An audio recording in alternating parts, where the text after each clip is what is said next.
Children's SSI benefits. Children's SSI payments are contingent upon a three-step evaluation. Obviously, a child does not have a work history, but the first step is whether or not that child is engaging in any substantial gainful activity. Once you satisfy that step, you go to step two, whether or not a severe impairment exists.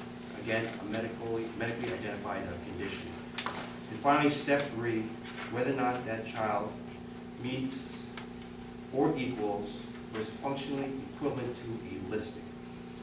Again, the listing is one of several different categories regulated by Social Security, physical listings, mental listings.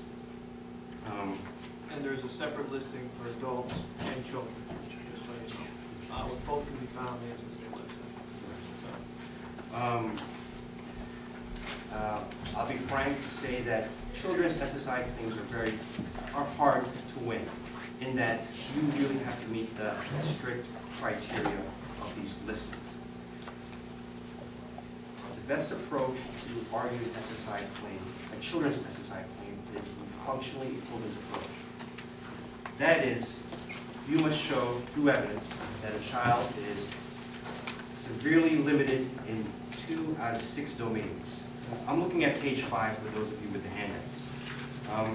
The 6 domains are acquiring and using information, 2, attending and completing tasks, 3, interacting and relating with others, 4, moving about and manipulating objects, 5, caring for yourself, and 6, general health and well-being.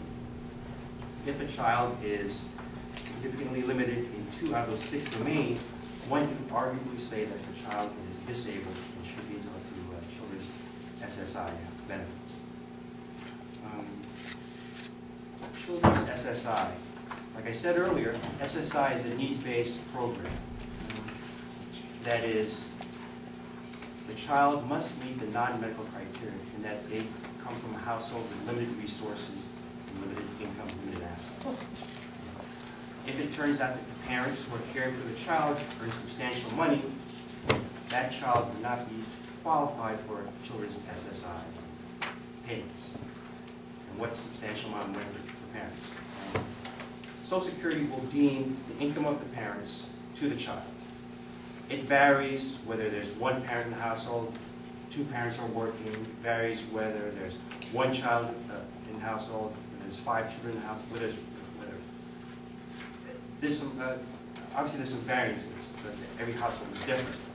But generally speaking, practically speaking, I did some crunching beforehand, I believe around 43,000 gross family income between 2 parents.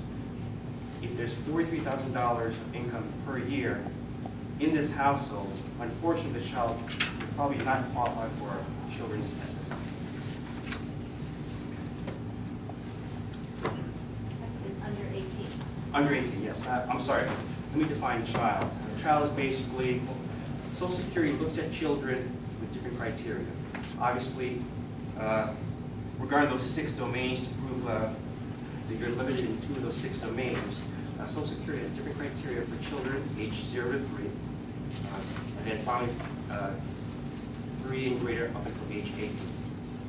But yes, children, generally speaking, is under age 18.